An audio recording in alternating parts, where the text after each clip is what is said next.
Well, here we go. Will he get his revenge from yesterday's shock defeat? Well, d4, knight f6, c4, and is Praggnanandhaa Bogo Indian. Bishop I was b4 check. see whether he was going to challenge in the center, and Praggnanandhaa says no.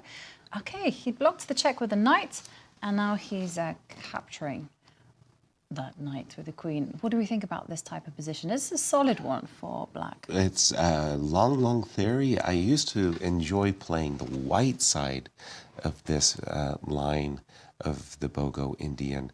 When my opponents played knight d2, I didn't like going for this particular setup because after the move bishop b2, you'll say to yourself, well, this bishop is actually on a poor diagonal. And that is the case. It truly is. But it also means that whenever you play c7, c5, you're doing me a solid favor. Yeah, totally. Open up that diagonal. Thank you.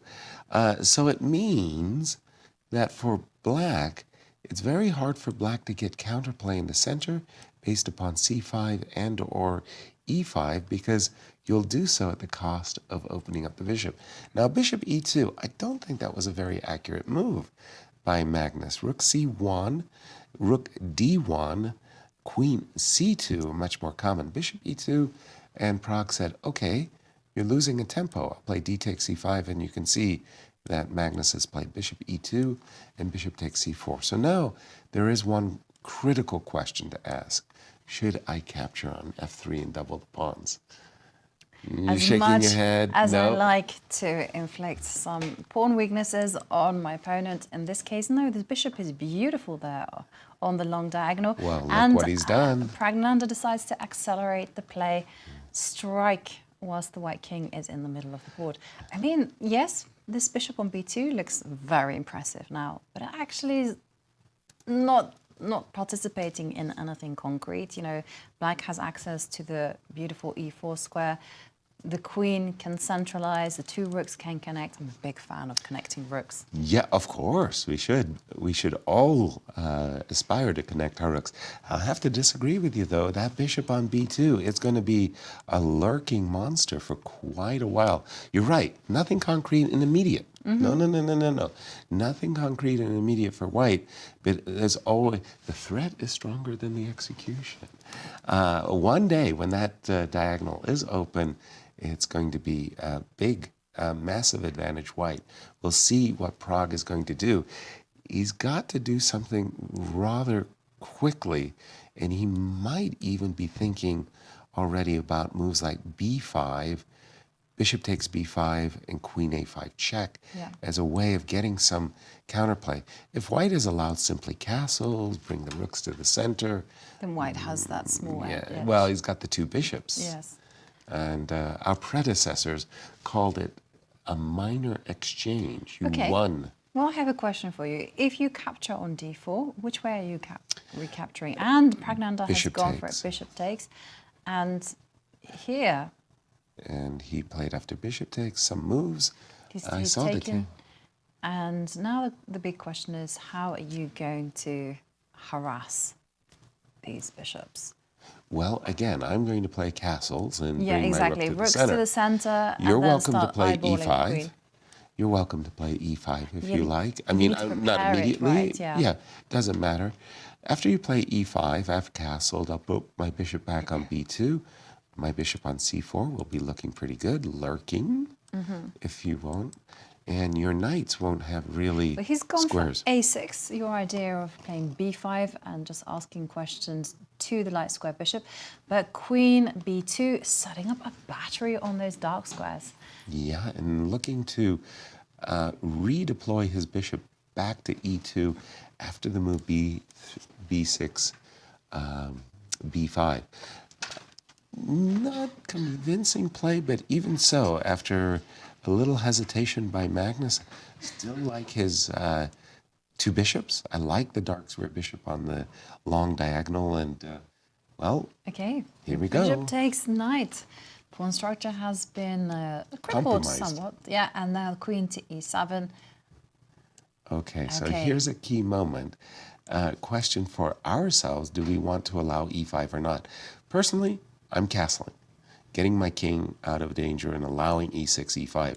Others might like the move f4 just to slow down e5.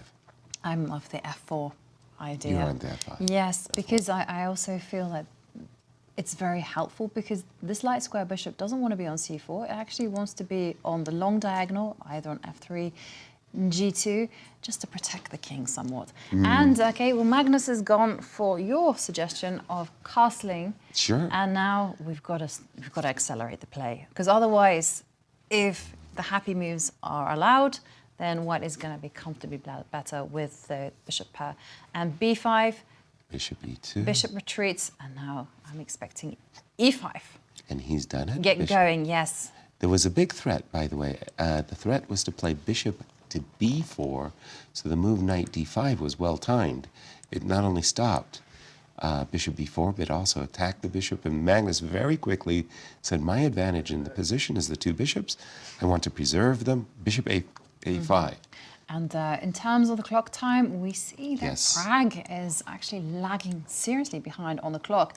It's now down to 1 minute and 15 seconds, whereas Magnus, 3 minutes and 46. He has That's all a the comfy. time in the world. That's a comfortable advantage. If I'm in white shoes, I'm very eager to play the move king h1 and rook g1, utilizing the g file so I can play for f4.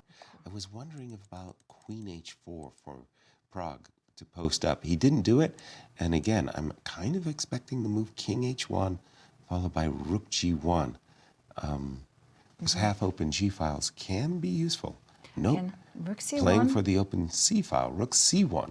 Okay, but there's no entry points as of yet. No. So Pragg c6, just plays rook c7. a c8. I see an open king and I want to head that direction. And so I was expecting maybe f5. And, well, we see the trade of rooks. And Magnus is saying with the rooks off the board, But this any must be good for white. Oh yeah, well it's been good for white ever since the two bishops. I want to say that the slight vulnerability with the rooks off the board of the white king is lessened. There's no rook checks. Good move.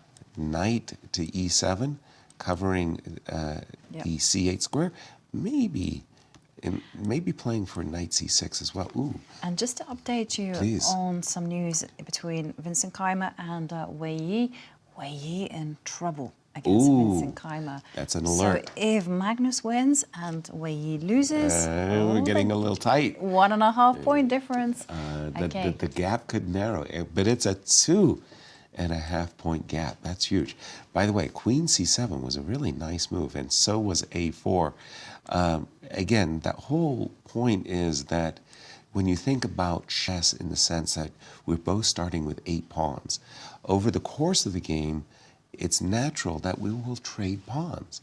As we trade pawns, the position opens up, and as the position opens up, the bishops start to assert themselves. And talking about the bishop, Well, that's the bishop point. has come in to c4, attacking the queen.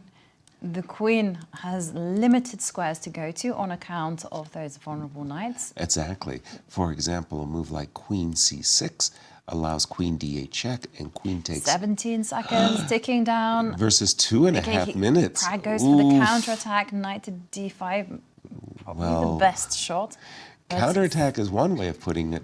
Self-pinning is Self-pinning is another way another of putting it. Okay, we're attacking the queen. We've got queen c8 check, followed by recapturing on a4. Is there something more? Well, you also have the queen giving a check and then e4. That's a possibility as well. Yes. Although you Taking then have advantage of to the pin. work out the consequences because black does have an asset there on a4. We've always got to cover with I love queen c8 check, followed by e4. I think Magnus is trying to understand in his mind mentally what's the difference. Which check will be better? Check on d8, check on c8, play e4. You can't play e4 immediately because our queen is hanging. He's gone and for queen queen c8. c8 check, and we would assume e4 is his next follow-up. As you say, there is an 7 a pawn. seconds. And he decides first to capture on a4, Okay. eliminate the risk there. He has e4 in his pocket. How is black going to get out of the pin? And Pragg quickly puts the queen on d6. Allowing queen takes a6. Yeah. Let's snip a pawn. And Magnus goes for it. And very quickly, you can't trade queens. That's just acquiescing to a lost game. Now I think it's time to just come back, whether to e2 or f1. Enjoy the fact that we're actually a pawn to the good, and we're in a little bit of a pin as well. Queen to c5. Okay. Well, now it's time to queen b5. b5, and now queen c2. Pragg is trying. Oh yes, he is.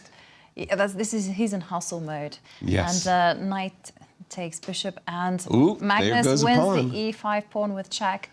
Pragg 6 seconds on the clock. Will we see another queen ending? Queen check, queen takes b6, queen takes e2, king b7, king g2. Sorry, we're up 2 pawns and a queen ending. That should be enough. That's very clinical. And Very nice. also another possibility is perhaps to go a5. Yes, also very strong. And again, to update you on the results, Gukesh won against his countrymate Arjun Erigaisi. So nice bounce back there from Bishop 17-year-old. b5. Too many pawns.